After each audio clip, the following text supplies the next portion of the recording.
Well, shit, let's just get into it. Welcome back to another episode of Making Light with Brent and Noe. Got a couple of fucking awesome guests today. Super excited about it. Recent winner of Power Hour, Ross Doehling, and newly crowned Clash of the Comics champion. Just a lot of gas in here, I guess. Yep. Yeah. Hell yeah. Yep. Me and Ross are both naked. For those of you listening, Yeah, go to the YouTube if you want to see that. Now we have to get naked. I thought that was part of your shtick now, where you just took off an article of clothing That is a after good everything point. you said. That might be what I did that once. Yeah, but now it's like that's forever going to be what I want. I've seen you. I've at least twice. You've done it once where you got completely naked, and then once where you got like most of the way naked. Like you say, completely naked. Was like the he one hanging at- out with his dick on stage? I mean, was the one at Storm Cellar? Oh, okay. yeah, you did it at Wired too. Yeah. Wired, you were basically naked, Yeah, I didn't have pants on. or a shirt. I took my shirt off? Dude, I have it on video. Okay. That doesn't surprise me. I just remembered it as I just took my pants off. I don't But- think so. 'Cause I remember, or you know what it might have been? You might have been wearing a hoodie, and then you took the hoodie and the pants off, and then you wore like boxers and a shirt off stage. Maybe. That might be what it was. You also took your shoes off. Yeah. Well, I had to get my pants off. That's a good point. Yeah. Unless you wear like MC Hammer pants, that's kind of you kind of have to. Or Jinko jeans, remember those? Yeah. Remember or, Jinkos? Or Toms for shoes. Then you don't have to take them off. Or maybe you got Cosby'd and don't remember. Yeah. Speaking of Cosby, so we did that. I guess Noe was there. We did that underwear show at the strip club a couple months back. And we were there, and this lady comes up to me and she's like, "Hey, do you want a pudding shot?" And I was like, intrigued. And she was like, "Oh, it's like a Jello shot. It's just mixed. Instead of the booze, mixed into pudding." It was delicious. Yeah, sounds and then good. I couldn't help but think, like, what if that was how Bill Cosby fucking raised women? of course. He's like, "Would you like the pudding cups that I made for you?" That's a terrible Cosby impression. Hey, first of sorry. all, I'm He's just saying. no Rashad Vaughn. Yeah, that's true. Dude, do you remember that? The last Clash? Yeah. Or not, I two was at the Clashes Clash. ago? I wasn't at the Clash. Oh, did he dude. do his Cosby impression? Yeah. I've seen it a good handful of times. And it was great. yeah, It was so it's really good. it's on point. I was impressed. what are you saying? All black people sound the same, Noe? Is that what you're saying? That's exactly what I'm saying. I'm glad you're following. Yeah. All right. What does he say? The pie? That's not peppermint pie. That's what you want to say though. The pudding pop. The pudding pop, the pie. The greats. The greats. Jesus. Hey, he's out. Clearly, he's innocent, right? Yeah, that's how that works, actually. Yeah, they're not in jail. They're innocent. Did you see why he got released? Yeah, it was like somebody dotted a T or instead of crossing it or something. Yeah. It was literally like they got him to confess by being like, "Oh, we won't prosecute you if you just confess." And he was like, "Oh, I did it." And then they prosecuted him. I think that's called entrapment. Yeah. It's just weird to think about someone who's like that in the public eye, just has that crazy dark side. Yeah, it's tough. We all have it. I mean, not true. to that extent. Yeah. Roofian women, right? Given the opportunity. I know I'm not the only one in here. Means, motive, opportunity. Probably part of it is just like getting so famous and just like feeling like you could do no wrong, honestly. Like how, like Ross was saying, everybody has it, but it just gets exacerbated. Yeah. Right. Or like he was so tired of being America's dad that he was like, "I gotta do something evil. I gotta shake this rep." Gotta fuck some daughters. Like also, like, are you trying to tell me that Bill Cosby couldn't get pussy? Like he couldn't just get it? Like he had to roofie women? Well, Like, obviously not the ones he wanted. Well, it's like no one wants to fuck their dad. Yeah, that's true. I mean, I know a lot of girls. Yeah, that's that- actually, yeah. All right. Now that That's a good Do you guys ever listen to any of Bill Cosby's stand-up?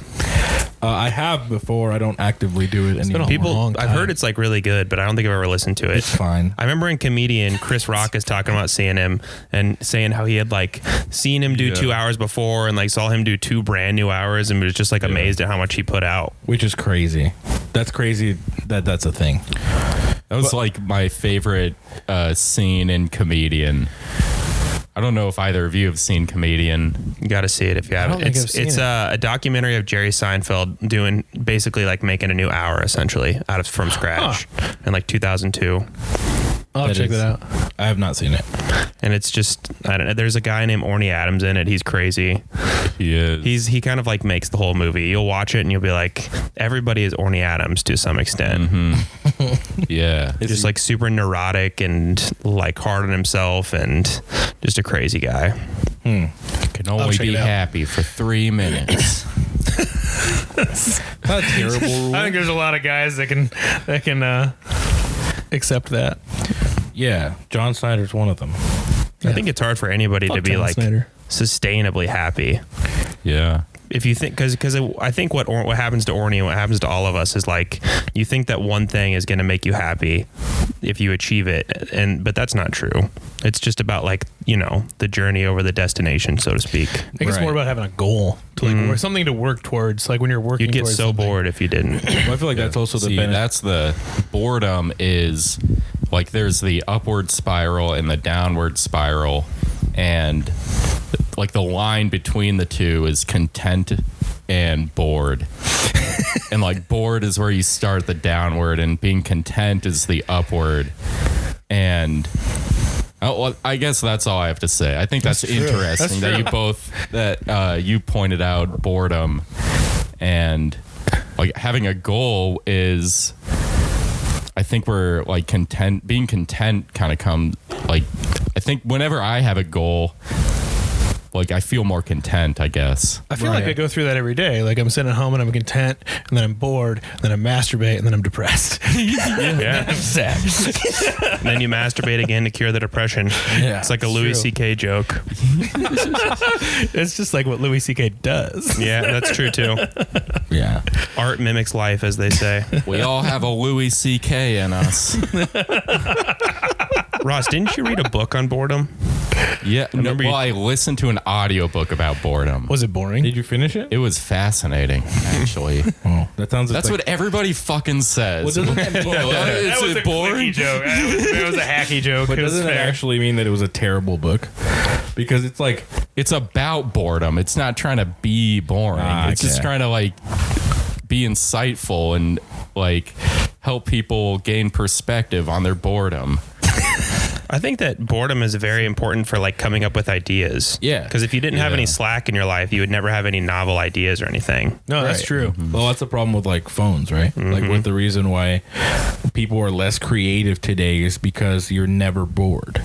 Like it's like I feel like it's a common belief where like you don't have any opportunity to sit under an apple tree and let it fall on your head and be like, oh, that's gravity. Like that's not gonna happen anymore. You know what I mean? Because people don't sit under apple trees anymore. Yeah. I would argue that we are very bored. Just not consuming going deep. endless information because it's so surface level and it doesn't mean anything. And like we can't really like assign it to anything or make meaning out of it, I guess. Right, but I feel like your mind is occupied enough for the creative part of it to not kick in. It's Yeah, I would agree with that. Yeah. Sorry.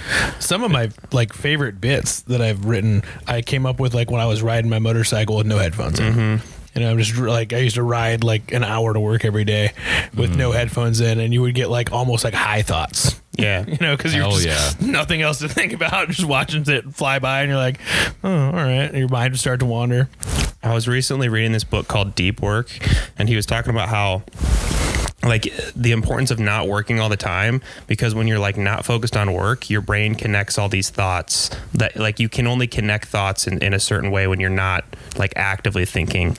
And like I've also heard people talk about the importance of sleep in that way. Like when someone says to sleep on something, there really is a lot to be said there. When like you wake up in the morning, you're like, oh, okay, now I know the solution, and I didn't know it last night. Because your brain does a lot of work when you're like not engaged in something. Right, like So that's working another it out important in the background. point to that. Yeah, that's a good point. Yeah, speaking of books you've read, and this kind of changes gears a little bit, but I've been listening to a book. It's just different. It's easier. It is. I think Such it's an American also- thing to do. I don't care. It's better. It's better. It is so much better. Like, what else are you doing that's productive on your like 20-minute drive to work?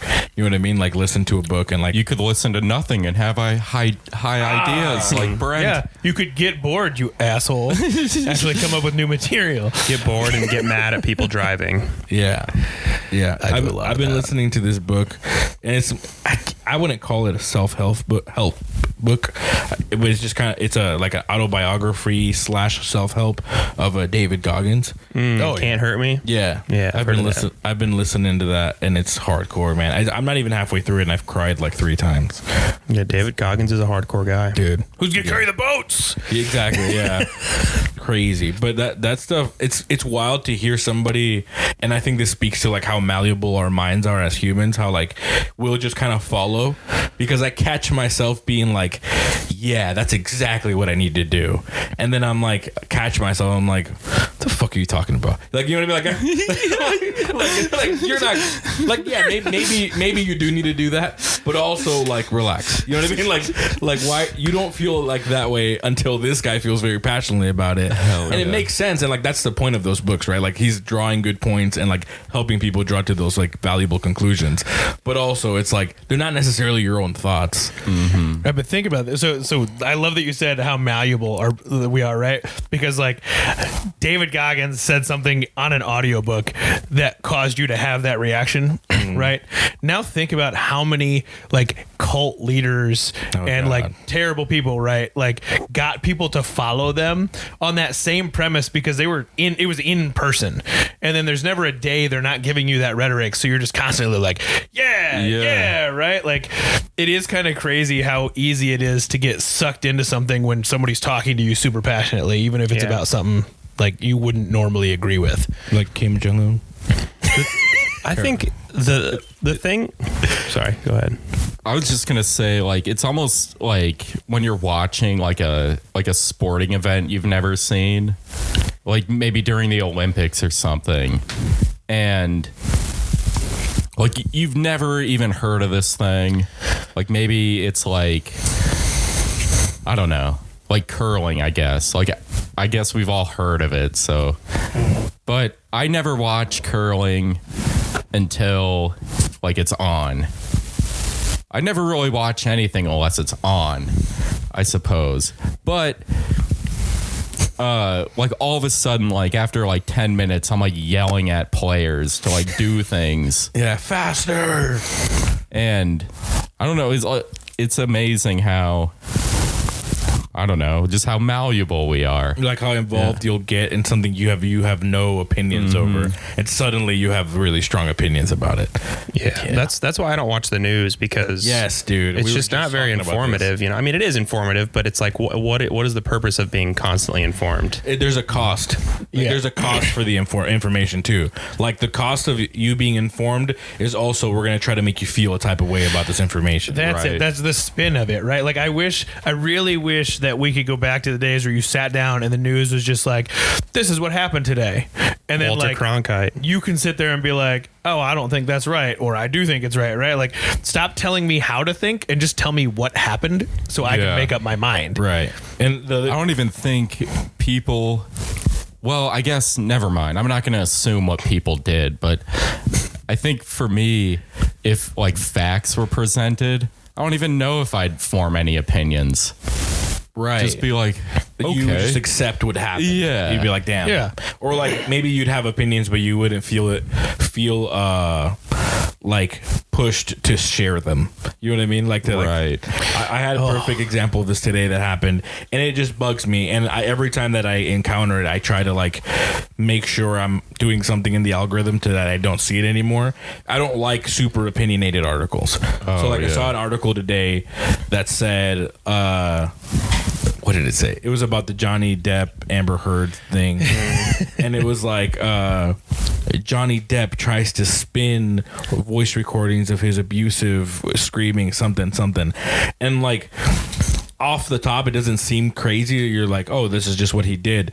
But like it's still putting an opinion behind that article, because if you want to be like truly objective, the title of that should be Johnny Depp gives perspective on his recording. Yeah. You know Johnny Depp testifies on his recording. Yeah, exactly. He testifies on the recording. Like that's it. That's what happened. Yeah, like Amber Heard shit in the bed. Like that's a headline. Yeah, that's.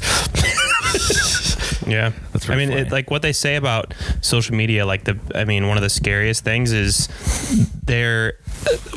essentially like they're a capitalist system, so they're just trying to make money, and what makes them money is people staying on longer and looking at more ads. And unfortunately, it's just human nature that what keeps people on there the longest is getting upset and worked up. Conflict. Like if you got on social media and felt good, you'd be like, oh, okay, now I can get off. But when you get mad, you're like, oh fuck, I need to look at this more and get more mad. Yeah. It's a weird cycle. Speaking of which, like that segues us right into, so excited that Elon Musk bought Twitter. He did? It went through officially today. Wow. And I think that is a big step forward in like the free speech. Wait, fucking hold on. I don't movement. want to fucking hear what you think. I want to just present the Let me facts. spin this, okay? Tell me what happened. Yeah, well, I mean that's what happened. He said I'm like he took it over and he was like I'm going to be about free speech. We're not banning people anymore. Where people are just going to be able to express their opinions, and I think that's fucking awesome. Yeah. Also, what we were talking about earlier is that the first, you know how I found out about him buying Twitter officially? It was a post by somebody that I immediately unfollowed. But the post said an explanation behind why Elon Musk acquiring Twitter is really a push towards white supremacy and the white man being in charge. And I was like, click. Like, Unfollow. I'm all set. You know, like that's crazy, bro. Like I'm not saying like white supremacy is not a thing, but it's not a thing right there. You know what I mean? Like, come on, dude. Also, he's like way too like mentally ill to be white. I feel like.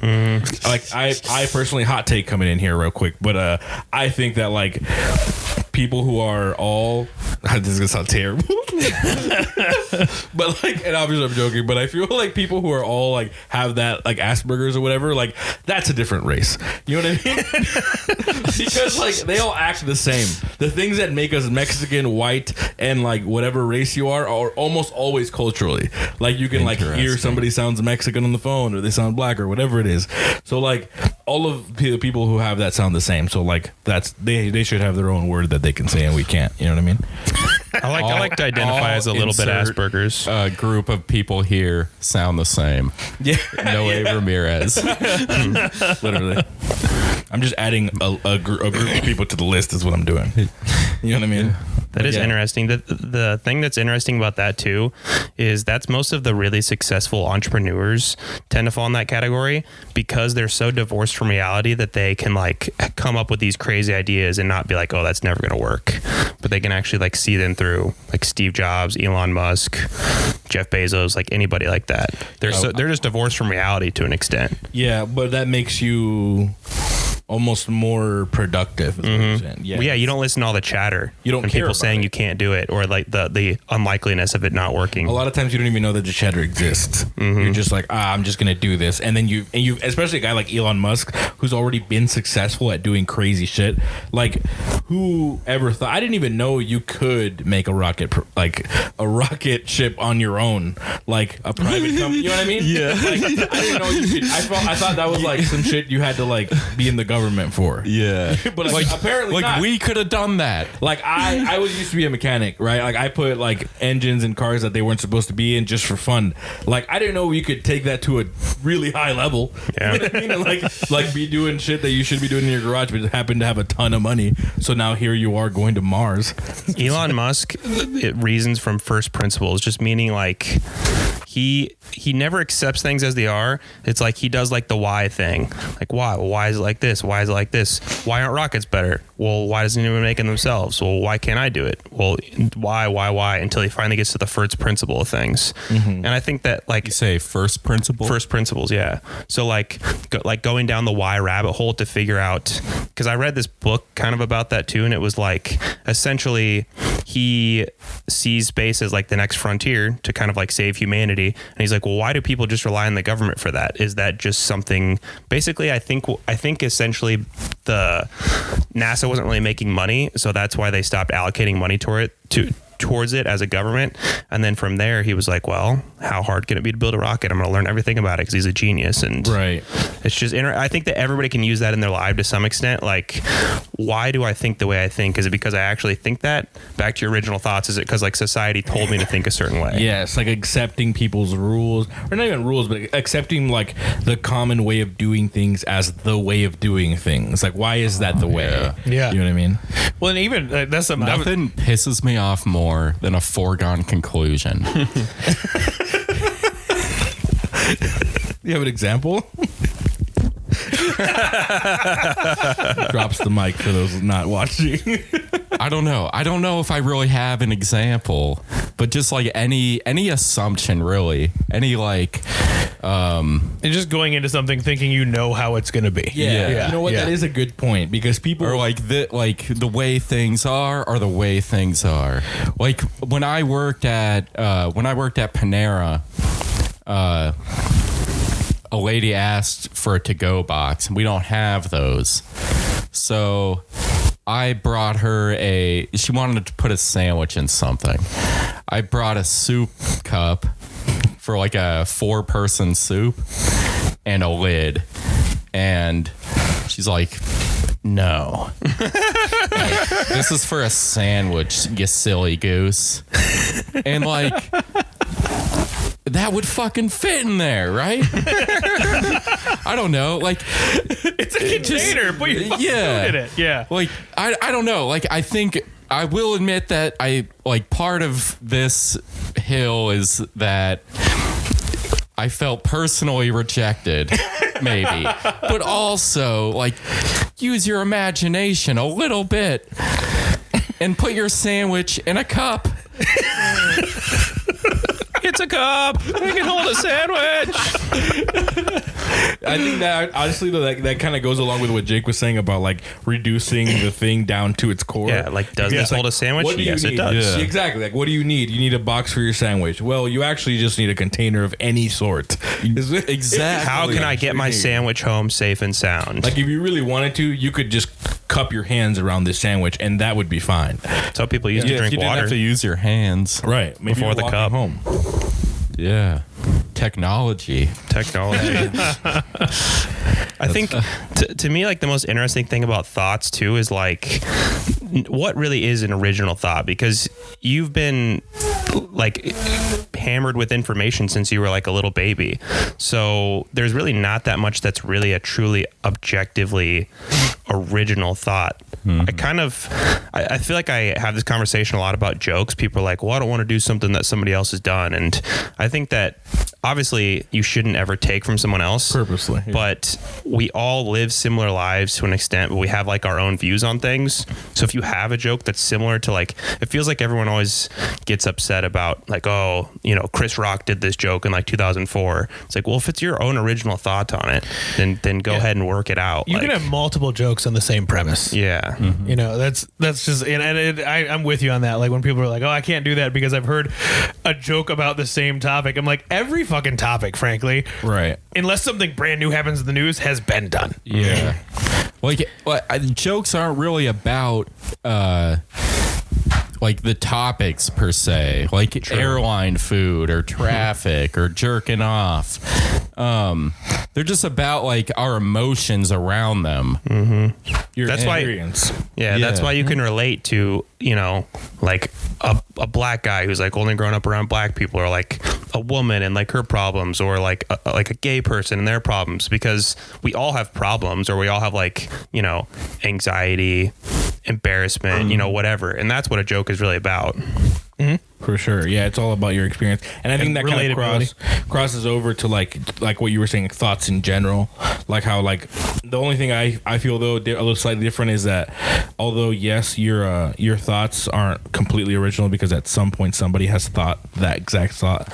But I think if you get to it without any help, like if you achieve a point of view, purely on like your experience of life, then that's your thought. It doesn't matter if it's been thought before. Yeah. Because it's never been thought before in your head. But I mean, I agree. But also, like at the most base level, to make meaning, like you have to be endowed with understanding from the time like you're a child, Right. Which is just like a crazy thing to imagine, because we tend to take things for fact that aren't fact. You know what I mean? Like there's human survival. We need food, water, air, shelter, but that's like the only real facts about people if you boil it down to a bare enough level. Right, 100%. Yeah, that's interesting. But it's different people too. Like kind of like what you're saying. Though, you're never achieving your own knowledge because everything has been given down to you. But even then, I feel like it kind of also still boils down kind of what you're saying, like the individual person and their experience. Because you can take a room of 50 people and give them all the same knowledge, and they're all going to have different conclusions a lot of the time, depending on their personal experience and their life. That's why, like, I get really frustrated when people bring up common sense as like something like, oh, it's just common sense. Fuck you, man. There's no common sense. I mean, like I guess like we all have like maybe you could say there's like core reasoning skills that every person should have, but we're gonna reach different conclusions with those. Like, I don't know. I'm not going to go into an example. That is a good point, though, because given a certain person and their points of views, and obviously like the way your individual mind works, your common sense is going to maybe completely different. Because like to us, to most people, probably all people that are good, their common sense tells them, hey, maybe don't enslave a certain group of people based off their race and torture them. Like that may be common, but like Hitler was like, nah, man, this makes perfect sense. You know what I mean? Like he thought it was like a good, like he genuinely thought it was a good idea. Well, so yeah, go ahead. That kind of goes to the same thing. Like people that are like, you know, they always say, oh, they're super book smart, but they have no common sense, right? That's the same philosophy, right? They grew up in probably a household with really smart parents that did rather well. And so they were constantly studying, going to school and everything like that. So they didn't get those street smarts from, you know, being a fucking idiot like the rest of us, you know, necessarily. Like, yeah, I think a better way to say that would be just a lack of experience, right? Yeah. Like in whatever. You just try to one up my. No. I'm agreeing. A better way to say it. Like, I'm agreeing. I'm sorry. I see what you did. I apologize. I see what you did. I'm sorry. I've missed you. But no, I just mean like, God, that was such a great moment. I just mean like for the people who say that, who say he's book smart, but he doesn't have common sense. Instead of saying that, they should say he just doesn't have experience in whatever facet they're talking about, right? Yeah, you're right. That is a better way of saying it. Yeah, it is. Because that's what it is. Like, what is street smart? Yeah. Like, you happened to one night be crossing a guy who was gonna mug you, and you saw his intentions because you've been in that position before, so you crossed the street or whatever the fuck you did, and you avoided the situation because you had that experience before. That's all it is. Like, you've just been in a situation similar to that before. A good example for me for a lot of like not thinking from first principles is like everybody from my hometown, like a small town in Nebraska, like a lot of educated people. And like ever since I was a little kid, I just thought like you grow up, you get a degree, then you go do something for the rest of your life. And like creativity was never really emphasized, you know, like getting into a relationship quickly and like starting a family and stuff was always emphasized. And it wasn't ever until I was like 21 or 22 that I was like, oh, life is, like you said earlier, like everything's malleable. Yeah. Like I said about the food, shelter, water, you know, like that sort of stuff. Like no one's really fighting to survive for the most part in this day and age. Like there's not that many rules that you really have to follow. Exactly what you just said. That is the trap that I fell into. Yeah. So I'm like way fucking older than all of you apparently. So I am 34 in July, and I did that. The same thing, small town in Iowa. you graduate, you go to college, you get a degree, you marry a chick, you have 2.5 kids, get a white picket fence. So I went to college even though I had no idea what I wanted to do. Was playing football, got hurt, didn't know what to do, bounced around from college to college, acquired a shit ton of student debt, never got a degree, met a girl, married her, had a kid, got divorced. Now I pay an asinine amount of child support. And it's kind of like it took to that point though, like after I got divorced, to be like, oh fuck, I didn't have to do any of that, right? Like I can do whatever I want. I still don't know what I want to be when I grow up, but like I figured it out. I'm doing okay. I can pay my bills. It's just one of those things where I've always wanted to be able to like eventually get to the point where I'm doing well enough that I can go on like public speaking tours to high schools and be like, hey, I understand the rhetoric you guys are being preached, but here's the real thing. Rapport building, networking, and communication. If you have that, whether you have a degree or not, you can make it. Like, I don't have a degree, but over the last 10 years, I've worked my way up to like I have a pretty decent job. I've networked with people. Every job I've ever gotten was because of somebody I made a relationship with. And it's like, if we taught kids that, like how to deal with people and emotional intelligence and that kind of stuff, fuck, I feel like they'd go so much further. Yeah, I mean that's true, but I think like the tinfoil hat part of that theory is like the system, so to speak, or the man doesn't want that, because that's how like people would be in much less debt and our financial systems would start to crumble, and you'd have people being more fulfilled and creative and mindlessly consuming less, and America, just like society, is built on people just kind of being damaged for a lot of reasons. I agree with that point. I think that is the case. I would tend to think that for sure people don't want you to be creative, but I don't know if you guys have noticed this, but I feel like during the pandemic it almost forced the hand of the system for so many people are now like quit their job and decided to try to be creative, and so like myself included. Like I don't think that's why I did it, but I feel like it definitely had some kind of effect on me being in a pandemic and being locked down and all the stuff that happened. Be like, well, fuck it, like why don't I try this? Or like, why do I have to do this job forever? Like, do I have to do a job forever? And you start questioning these things because of the things that are happening around you. And I think like the point of what Brent's making is also like, well, if you have the opportunity to teach younger generations, because had somebody told me that when I was younger, when I was like 18 about to graduate, I feel like it would have helped me for sure, but there was no shot at making that conclusion on my own. Yeah, that's what I was just thinking too. Especially not at that point, not that time in my life. Because it's like, even if you do come to that conclusion on your own, like what are you, like you're just in this like family or like system, I guess, where they like that isn't the conclusion, right? So it's still like backup. Yeah, it's like the street smarts conversation. Like street smarts is just kind of learned experience to an extent, right? And so it's nice to try to learn things intellectually, but it doesn't always translate as well as it should. That's true, because we tend to trust experiences more than we will like knowledge or things that are told to us. And if you have all of the knowledge in the world, but you don't understand how to communicate it to somebody, it does you no good. You know what I mean? Like, unless you're going to sit like, like there are some instances, right, where like, hey, you work in the tech industry and you're a coder and you can sit in your fucking living room and code all day long and not have to worry about it. Like there's some jobs where like, yeah, you can have that, but if you don't understand how to interact with coworkers and how to, have these basic emotional intelligence conversations, like it can force you to struggle in ways that you don't even realize.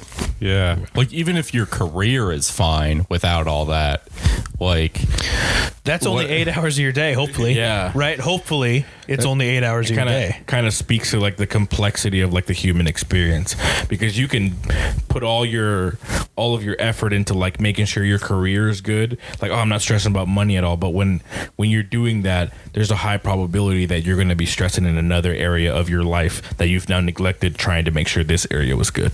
Yeah. I think something common among comedians that I've noticed is like, no matter their age, we've all kind of gone through like that midlife crisis of like that like thirst for meaning and like kind of like deconstructing all the things we've learned growing up, because a lot of times, like, what's a midlife crisis? It's a guy being like, oh, I spent 30 years in this job, on this education, on this wife and kids, and I don't really care. And like a lot of times with most comedians, it's like you have a good sense of just kind of understanding some of the bigger picture things in life, because it's such a scary thing.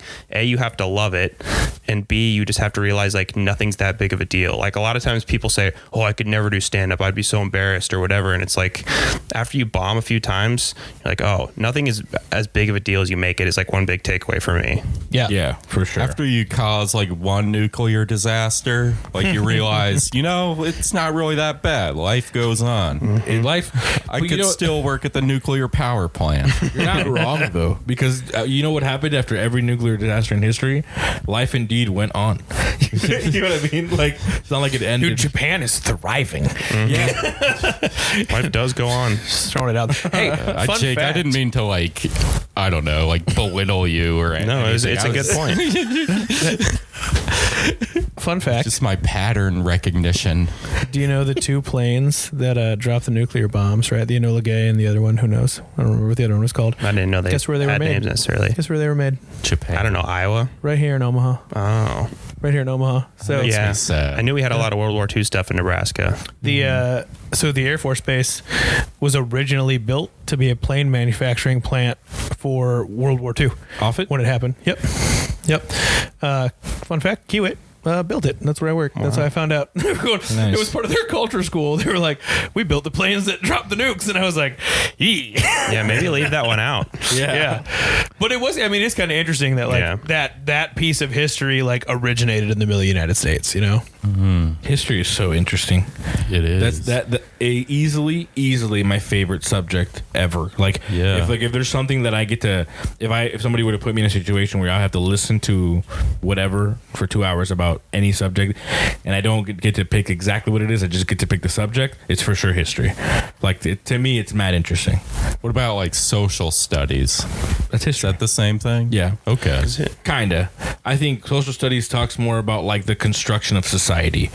Like, tells you like, oh, this is what a postman does and this is how government works, I think, right? Yeah, there's like geography. It's so long. What I remember from social studies is like there'd be like a region of the world, and then like we'd learn about like the climate. Yeah. And then yeah, it's true. like what the people did, like what kind of animals are there. Are there mountains or is it plains? Yeah, that is a good point. And I don't know why, but it was so fascinating to me. Probably just because it was like, I don't know, just learning about life. Like it didn't really feel like school. Yeah. That's kind of how I felt about history too, though, because it was like some crazy stuff that you were learning about, and it, like in my mind, I'm like listening to a story. I'm like, wow, this story is wild, and you're like, yeah, it happened like at this point in time, and then it makes it even crazier. There's like characters. Yeah, there is an interesting. I can't remember who he is, but there's just a guy on TikTok that does these videos that are like things about the historical timeline that'll blow your mind, and it's talking about like just different pieces of history that you wouldn't expect, that like Rosa Parks was alive when like the Berlin Wall fell, like shit like that, like when you're like, oh wow, those two things happened at the way same sooner than time. you think it Or like was. Anne Frank and like some other, or like Anne Frank and Martin Luther King Jr. were born on the same day or something like that.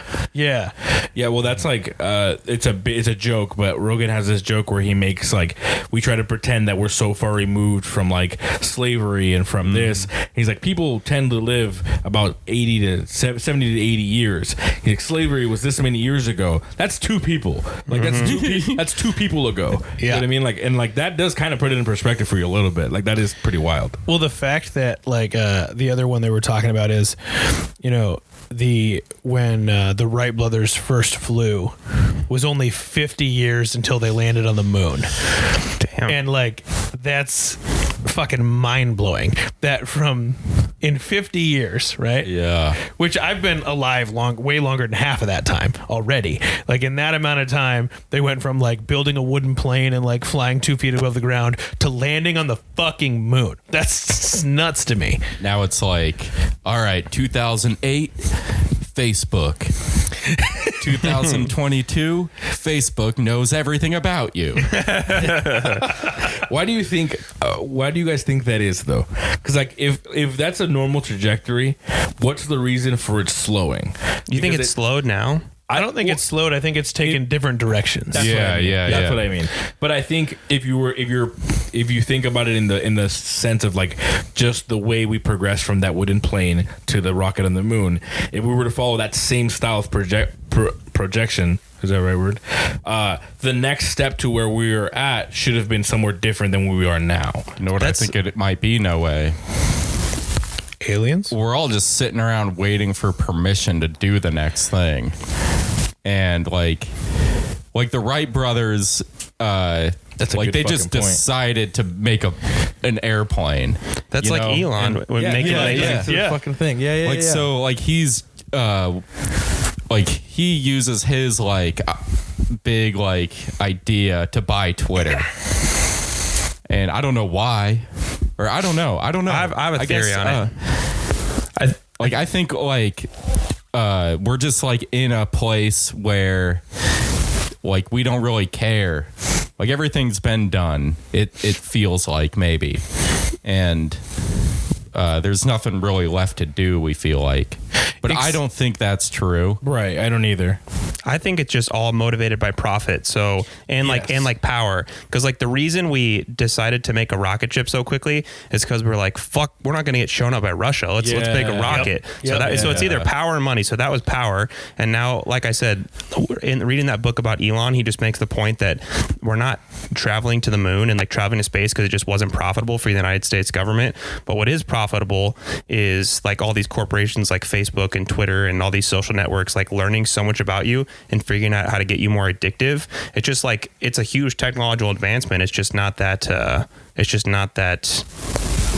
beneficial to people, I guess. Right. But like, think about how much, MySpace was maybe in the mid 2000s, and now we have like, everyone has 6 social medias and they know everything about you. Yeah, no, and it's that and advertising, or I think they're like such a similar thing of like we probably get a lot of our information sold and don't know about it. Like our progress in that scale made a lateral movement instead of continuing up, which it's technically still up if you want to consider it that way.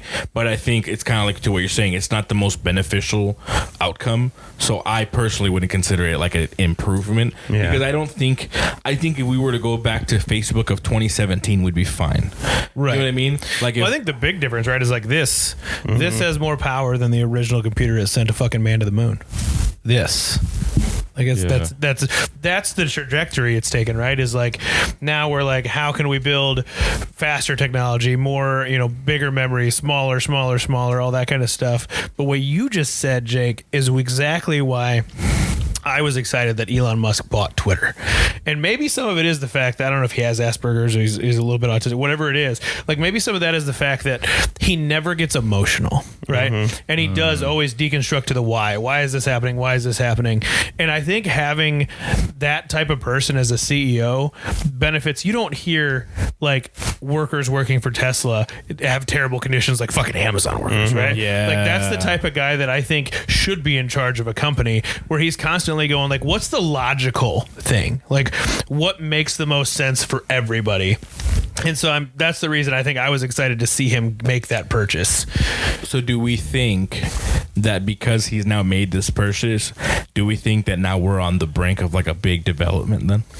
Like something serious, something really, really cool is about to happen in the next like 5 to 10 years, or not even that, like the next 5 years. As far as what? I think that don't know. the next really cool development is gonna be like with like going like using like materials, like different materials, like cans and like dirt to like make houses and stuff. Like, I think like more of like a solar punk movement is where I hope the next big development goes. But Like being able to like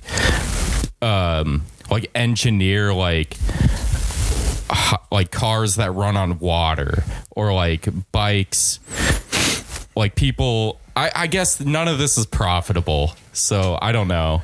But like, I think it'd be cool to like, if like the next big thing was like cities are engineered in a way that there's like they're bikeable,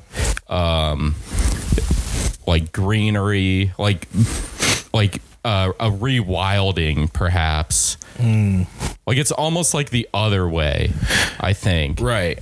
Yeah, and that's kind of what I was thinking too, in the sense of being more beneficial, like a new development, like the way we develop the ads for Facebook being crazy, and like the way they like facial recognition, I could like, you know what I mean, like all that stuff that is a thing now that may or may not be beneficial. Mostly we've seen that it's probably not, except for your bottom line apparently. But are we now, because of Elon clearly being this guy who's made like good decisions as far as like business and keeping his employees happy, is there a chance now that because he's acquired Twitter, we're going to see a beneficial projection in Twitter now? Or this is what I'm hoping from that. To answer that question, what I'm hoping for is socially, right?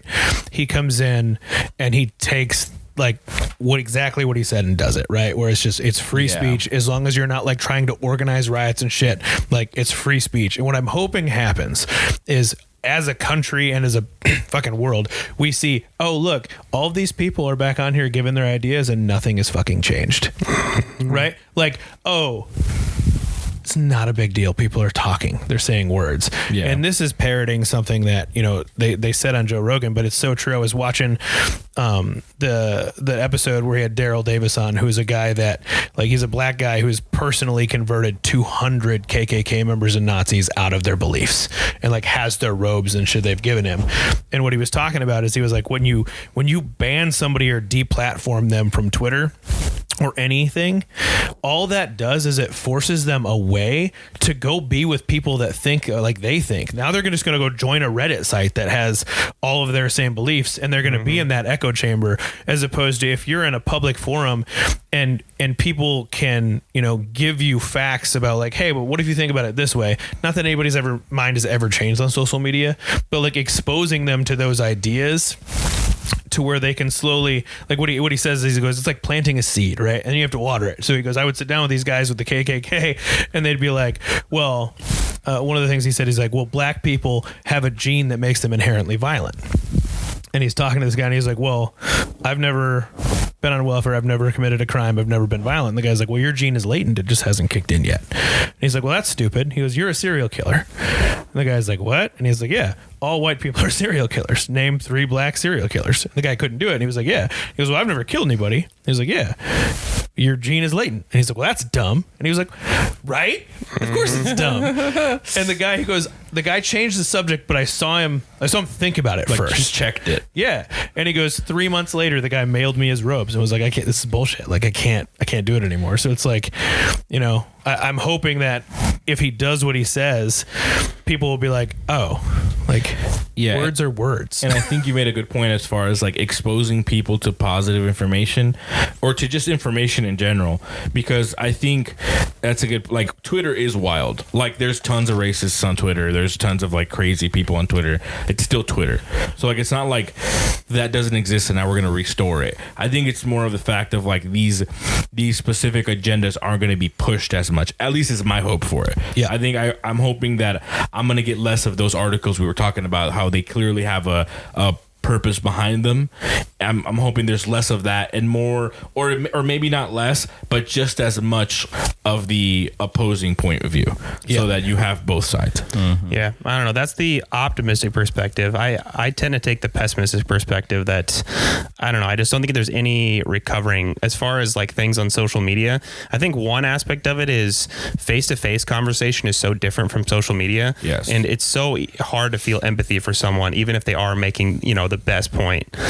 And I don't know, the thing that scares me the most is that I think the most pessimistic perspective is just that we're just going to get addicted to like instant gratification and pleasure. Like that's a lot of what social media is. And as we venture more into like the virtual reality world, I think people are just going to choose to like spend all of their time divorced from like anything physical, like one-to-one conversation or like interactions with other people.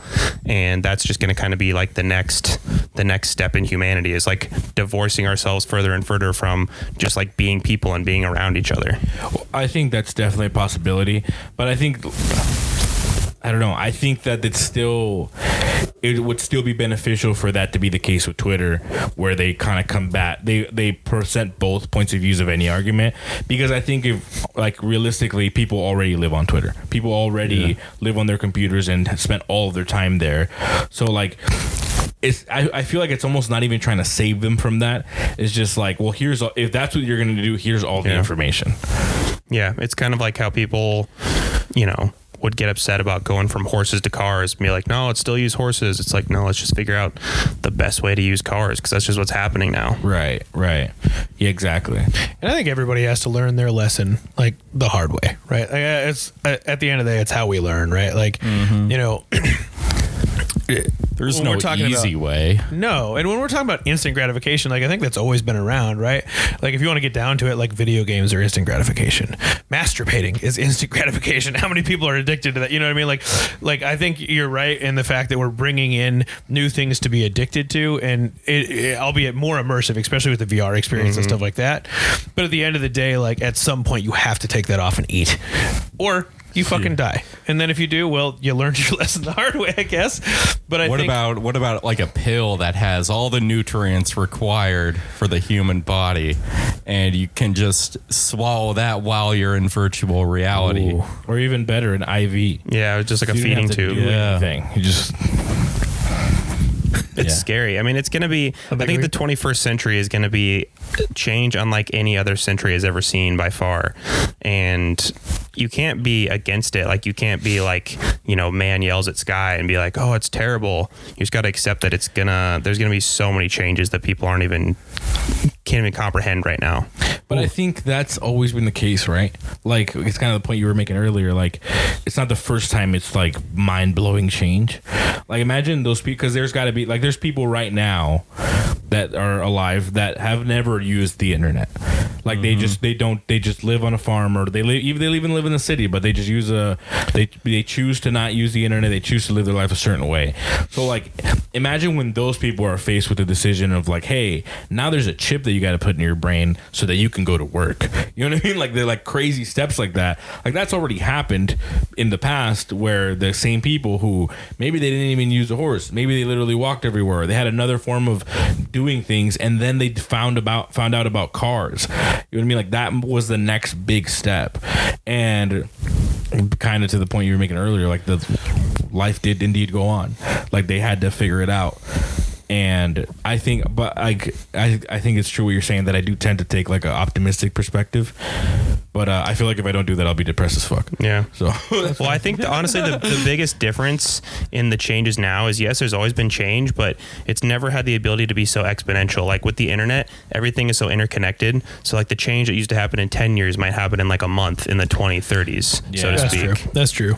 Speaking of, new technology and shit like that, did you guys see that the first flying car was successfully test piloted? It's about time. Wow. Like, we were promised that. It literally has wings that fold up and then they fold back out, and it can take off and fly, land on a road, and keep driving, and the wings fold back up. Like that's holy shit. Yeah, imagine getting a DUI in a fucking car. Keep that away from John Snyder. Love you, buddy. Like, how do you never mind. No. Anytime you say never mind, I instantly want to know what was on your mind. Yeah, what's the question about flying cars? Like while it's in the air, like you get pulled over. But I was like, where do you pull over to? It's just air. Pull over anymore. But they just tell you to land. It has to be self-driving, I would assume. They just shoot you down. Yeah, it's got Yeah, I mean You get that's pulled over in the air, you're just dead. yeah. They wouldn't even they would just shoot you down and you fall where you fall, and they don't care. It'd have to be self-driving because then the idea of making it accessible for everyone is out the window if it isn't. If it's not self-driving, then only certain people can have it because It's like a 16-year-old taking their flying car test. Right. How long do you think it took before cars became that for 16-year-olds? Like I imagine when cars first were invented, it was like it was like the flying car we're hearing about. It's like, Yeah. oh, it's so crazy. Like you could go this far, this and this You little have bit to of time. be like an engineer to use it. right. Going from a horse to a Model T. And then how long did it take for us to be like, maybe when you're 14 you could handle it? Yeah. I wonder how that was. Yeah, but like flying cars, I think that's a lot easier to picture because cars already exist. So like it's not like the jump from a horse to a car. You know what I mean? Like that's much more unimaginable. But I don't know. I don't feel like it takes a lot of skill to drive a car. Like, I think it takes more skill to ride a horse, to be honest. for sure. Absolutely. Yeah, I've never done that. Neither have I. You've never ridden a horse? No.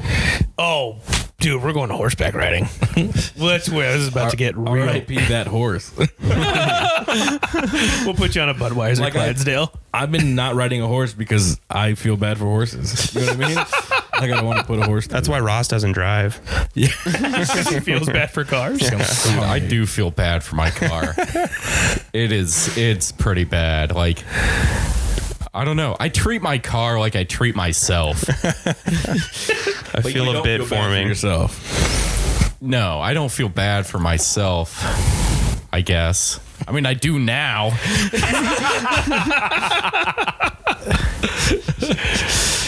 Oh shit. I don't know. I think that you could say there's two sides. It's like everything is going to be brand new and novel, and everything is going to be similar. Like just the same people that are 90 years old now that have never had a cell phone. There's eventually going to be that group of people that's like, oh, I'm never getting a Neuralink, and people are going to be like, you're crazy. 99% of people have them, and just going to be like, what's accepted as normal. I think that'll take a long time though. I don't know. I don't think it might take more than like 20, 25 years. Oh, I think so. I think it will.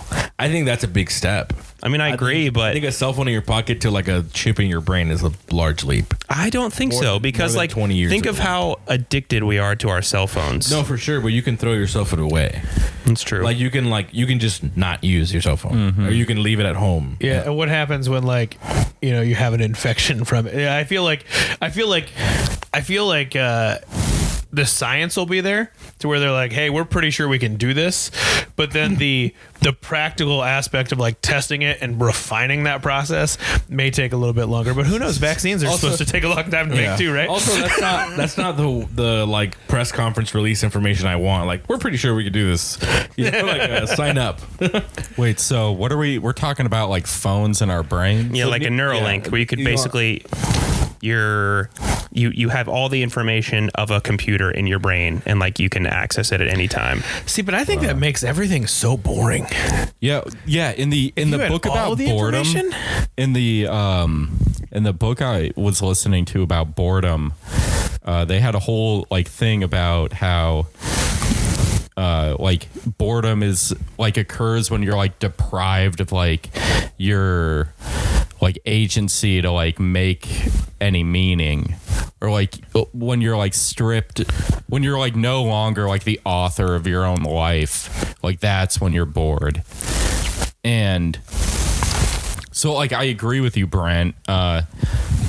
When you have all the information, like everything, it's just like you wonder about something, you know. Yeah. Or like you need something. Where's like that wonder of figuring Yeah. stuff out and finding things? I don't know. Like, and where's that unique experience that like we're always talking about? Like I don't know, like I don't know. At that point, what makes you different from anybody else, Yeah. right? Like, how do you differentiate what's each other? the point of like having more than one of these Neuralink's if they're all like the same, if it's all like the power of a computer, I guess. It's going to be like the next stage of consciousness. So like original thoughts are just going to come from, I guess like creativity is one of the final frontiers, because you can't just like manifest creativity. Like creativity isn't just like an equation you can do.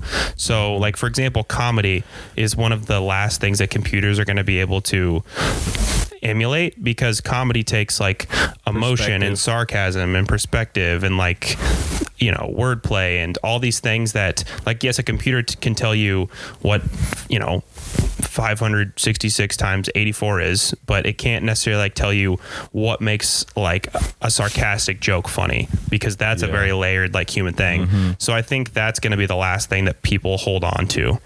I want to look up real quick. You guys keep going. I'm going to look up if there's ever been an artificially intelligence written joke. They've tried.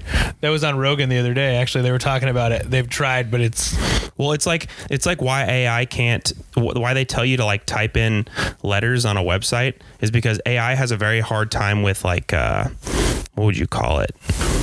Like, it can't tell you what that two different K's are both a K, because that takes a lot of nuance and like in like a broad, it's like AI can have depth that people can't have, but AI can't have breadth of understanding that people have.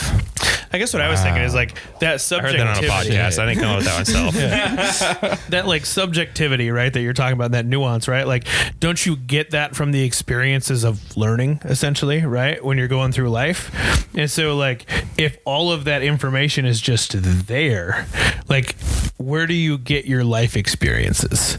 You know? Like if you're like, hey, I should touch the hot stove, and then you're like, oh nope, the computer said that's a bad idea. But I also, sorry to interrupt you. No, but I feel like we were just talking about how, as still being humans though, and this is just me kind of pushing back on you a little bit, as being humans, we just also kind of established earlier that even when given information, we almost always value the experience. So like we might still fuck up. You know what I mean? Like even though you Google, because I've definitely Googled things before and then like, still did it. You know what I mean? Yeah. And the other thing I think about that is like, you can read all about, you know, someone like telling you what it's like to be in Spain, but we still want to do something like go and be in Spain, because there's nothing like doing something and like actually seeing it for yourself and processing it yourself. So I don't know. I think maybe this is the one thing I am optimistic about. It's like, it's going to take care of a lot of bullshit. Like we're not going to have to deal with so much minutia, you know, like when you're going and trying to figure out like Googling how to fix like my broken toilet. Hopefully that's just like that, because we have so much information at the ready. Yeah. Sure, you wouldn't need college anymore. Yeah. That is very get rid of college point. degrees for sure. But also, I suppose like Jake is saying, when you need to fix your broken toilet, you already know. So like the like this Neuralink, just like you don't even have to like think about how to fix a toilet. It would just theoretically, like you would already know. I wonder if that's how it's gonna work though. Because like imagine if it's not. Imagine you have to think about it. So, you have to close your eyes and you're like, yeah, you gotta like double blink to click. Or maybe it's not even that. Maybe it's just all mental, but it's still hilarious because you're like, ah, man, my toilet broke. And then you just gotta Like loading time. Yeah. literally It's think about buffering. it. You're like, I mean, I think Like, don't use Bing. God damn it. no, I said toilet, not toilet. Also, like I think colleges would still be a thing, but they'd all become trade schools. Yeah. Because even like, let's say like med school, you'd have all that information in your head. Yeah, but you still it's a have to good point. practice the surgery, right? Like that doesn't make your hands do what you need it to do. We already have a bunch of information in our brains and experiences. It's more about how you use the information. Yeah, That's and important. like I feel like a lot of stuff, like improv classes, for example, or like learning how to write a joke, are like we're just learning how to like use that or like access different pathways, or like I don't know, like synapses. We're just like using those so that they don't die down, I guess. The other I mean, I guess like to follow up what I was saying before, like my hopeful perspective would be something like fixing something in your house would be automatic, but then like you'd have more time to be like, what's the meaning of life? Because that's not something Google can tell you. Yeah. But if you really had time to think about it and lots of information, you might come to like a more satisfactory answer to stuff like that. But I wonder I obviously, and this is all getting into how it would work, but I would hope that there was a way to automatically kind of, without thinking about it, turn it off. Because I feel like you fall into the risk of thinking about these deep questions and then you're just flooded with everyone's opinion. There'd have to be a good like strainer, so to speak. Also, if Twitter was just filter. in your head, you're just like angry all the time. Well, also like going back to the whole like fixing your house thing, I feel like you still might value experience more, because having work construction, you can be told how to do something, but after doing it for a year, you realize that that's actually not really the best way to do it. Yeah, like that's the right way to do it, but there's shortcuts you can take to make your work easier, to make it easier on yourself. There's like things that aren't really necessary you don't have to do, or there's things that you should do that they don't tell you to do. So you only learn that with experience. Like you literally only gather that. Maybe way. it'd be like how we go camping now, like to go and escape technology and like the comforts would be like, oh yeah, me and my dad are spending the weekend together. We're turning off our Neuralinks together. We're just gonna hang out and watch 90s movies in the living room. Can you imagine like when Neuralink comes out and all that shit comes out, like going back and watching Demolition Man? What is Demolition Man? The Arnold Schwarzenegger movie? No, Demolition Man is the one with Sylvester Stallone and I can see his face. Fuck, Wesley Snipes, I think. Where he escapes from like a cryo prison in like the year 2000, and everything is like all PC and they don't have guns anymore, and it's just chill. And then he gets out and like takes a gun from a museum and just destroys the fucking nation. That's what I thought about when we were talking about flying cars, because in Back to the Future 2, they're like, it's 2008 and there's all these flying cars, and it's like, not really. Still don't have them. But I think just to kind of tie everything back, like the most interesting thing about thought is like, hopefully it is just unique, and maybe like hopefully everybody having access to the same information could like curtail racism and just like bigotry and hatred. Because like if you think about racism, it literally just like, people are not objectively different. That's just like your thoughts and your subjective experiences. So like hopefully maybe that would make people, maybe that would be the bridge that finally helps people to be like more understanding. How do you feel? I guess we already have access to the same information in the sense that we all carry a phone, but we use it differently. So like would it end racism or whatever? Like would it have much of an effect if like this Neuralink was like whoever has one, like you have to decide what to interpret or how to interpret it, maybe. Like, does it only have facts on it, right? Or is it just fucking internet? The internet, right? Just scrolling through Reddit in my brain while I'm at work. You'd hope it would be like kind of analogous to the news. We were talking about like the olden day news, where these are the facts and then it's up to you to interpret them, but you're full of facts so that you can make informed choices. Would be the hope. I would hope that there is no way to buy into it as a company, like as a product. For sure. No way to have any like stock in it or nothing, so that there's zero influence. You know what I mean? It's like a pair of glasses. Well, if Elon Musk does it, there won't be. It's like a pair of glasses. Like, there's no influence on like this lens. That's a good point. That's a good comparison. Do you remember when Google Glass was like supposed to be the next big thing? Yeah, that went nowhere. So apparently. It just like disappeared. It's like, oh, the internet on your glasses. And how do you guys feel about the? But one of the other aspects of Neuralink is they're saying you'll be able to share thoughts with people. Fuck that. I don't know how I feel about the upside. Well, are we sharing thoughts now? Yeah, but purposefully. The thoughts you want to share with me. So it would be on accident? You'd share.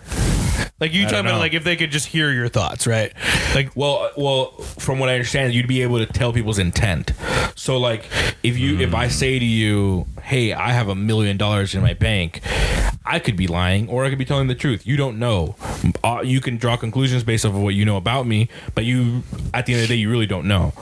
But like with that, the idea is that you will know because you will have the person's intent. So like maybe it's a type of deal where regardless of what you're talking about, your intent is also ever present in the like interaction with somebody. I think it'll be a good thing. Like the thing that I've actually talked about this with people before. You've never been married. Well, no, that's this kind of what I was actually just going to reference, like a partnership. Because like sometimes like if I've had girlfriends and been like, oh, that didn't come out right what I said, but like this, like I'm thinking something that I can't quite put into words. Yeah, it'd be good for that sort of thing. You would to me, it would have to be something that you can switch on and off, right? Right. Because like there, like how many times Sometimes you just have to lie socially. Yeah, well, there's also Yeah, days that's that a good point, crazy too. shit goes through my head, right? Like if you're in the middle of an argument, right? Fuck. With your significant other, and then like I guarantee there's been times where my wife is like, "Fuck this guy," right? Like, do I want to know that? No, absolutely not. I know it's happened, but I don't want to know that, right? Yeah. Like there are some things where it's like I'm gonna leave the room before I say something that I'll regret because I'm gonna say it out of anger and not out of like meaning it. Yeah. And then like if I can just hear that in my head, like I think that I don't know, that's terrifying. true because especially when you're angry, you react immediately. It's just in your head first. Yeah. So like the way you process it is immediately like, oh, this is how I would respond to that, and then you're like, that's not a good thing to say out loud, and then you don't. I think like I would like to live in like I'm always trying to be more honest with people and like more open to like my truth, I guess. And so like I don't really fear like my intentions showing, but I think the beauty of the human experience is like putting in the work to do that on our own and like having agency over it. Yes. And like that nuance to even it. when we could lie, like we still don't because we trust people and like or like also like there is beauty in not knowing. Like the part of what for me personally, like part of what makes my idea of what it would like to visit Switzerland beautiful in my head is that I've never fucking been there. You know what I mean? Right. So like not knowing, it does have a little bit of a connection with like beauty and the way you perceive certain things. So I think that would be nice. Well, also it's like simple things, right? Like like you say, sometimes socially you just need to lie, right? Like not necessarily need to, but you know, there's all sorts of things Beneficial, that like for sure. my wife wants to do or has that she's like, hey, do you want to go do this? Or hey, do you like these shoes? Yeah. And I can see that she really wants to do it or she loves it, right? So I'm like, yeah, of course I do. 100%. Right? Yeah. I'm going to do that because I love you and I know you want to. And I'm not going to tell you I don't because then you're going to feel bad about making me go. And that's just like a different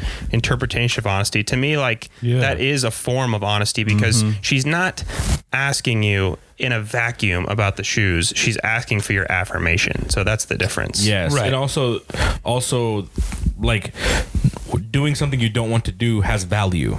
Like that's part of like the beauty of showing like Sacrifice for someone. being altruistic, like doing something that you know is not beneficial to you but doing it anyways for the benefit of somebody else. Like it'd be shitty if, or just like being open to doing something because like you like trust who you're with or like I don't know. Like agreeing to do something with your wife, it's like, well, it's not my first like thing that I would choose to do, but I will do it because I want to. It's not what I want in this short-term perspective, but it's what I want is a good relationship, and this is one of the things that leads to that inevitably. right. Yeah. Does my wife want to come to comedy shows every fucking weekend? Absolutely not. I don't even want to go every weekend. But I think that maybe one of the most useful things about the Neuralink sort of conversation is people like Elon Musk really want that because they're going to be able to instead of like sitting through an hour PowerPoint from someone else who's really smart, they can be like, here, I've been thinking about this all day. Here you go. And then it's like, oh, okay, I know everything you thought about today. That's a great point because did you hear him on Rogan talking about how when he's thinking, like it was one of the first ones he did, how when he's talking to someone that's not him, his level of smart, it takes him longer to get out what he's got to say because he's got to like break it down into like simple people talk. So like that is the beneficial part. I guess we'll end on this because we're getting close to that time. But obviously, quick question: are you gonna get it? Let's say it comes out in 10 years. Yeah, I'm getting it. I'm a very like forward-thinking person in that way. One of my principles in life, like over just the last few years, is to never be that guy that's like, oh, things are getting too crazy. Like people don't have genders and blah blah blah. Like I just try to be fluid with everything that happens because things are changing really fast, and I just kind of want to be on board. Is kind of my perspective. Non-resistant to change type deal. Fuck yeah. What about you, Ross? I don't think I'm going to be alive that long. 10 years.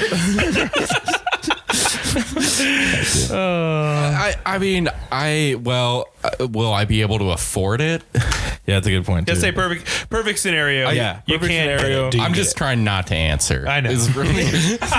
I guess I'd probably get it. I think another thing I was going to mention Whatever earlier, Jake does, I'll probably end up doing.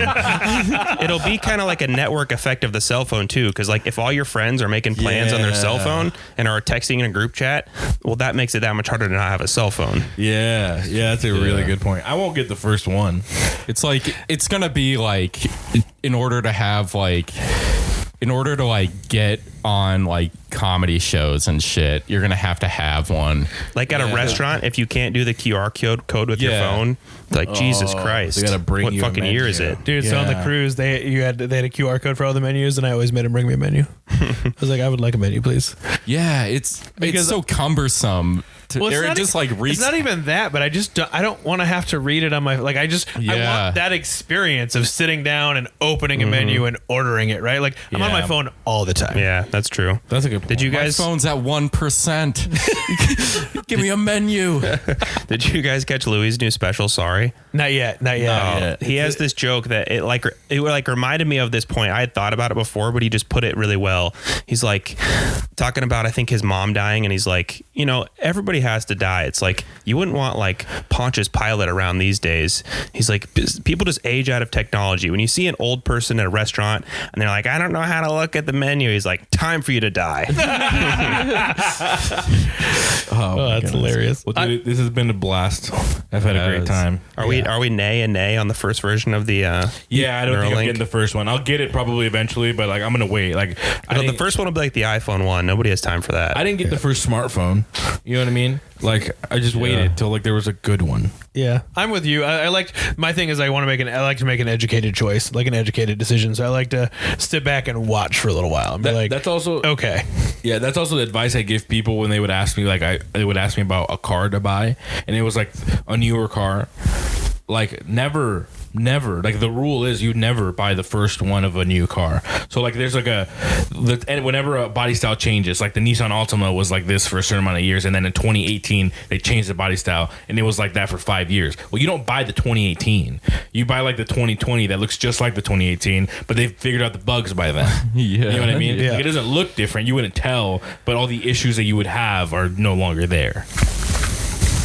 Hell yeah. Makes sense. Yeah. But fuck yeah, dude. I appreciate We're gonna have to you guys do this coming again. on. Yeah, We're gonna have to do this this is again. blast. This was great. This is so much fun. The next one may end up having to be a 3-hour podcast. We may have to do that. Hell at the end. yeah. I feel like we'll block out a longer slot of time there. this has been awesome. Yeah, I've had a blast. But yeah, make sure you guys like the video and also subscribe, and then do all the other actions you're supposed to do. Are you talking to us? I mean, yeah. Also, Well, you also too, you but, guys. but more them. And then More plug. You guys have anything you guys want to plug?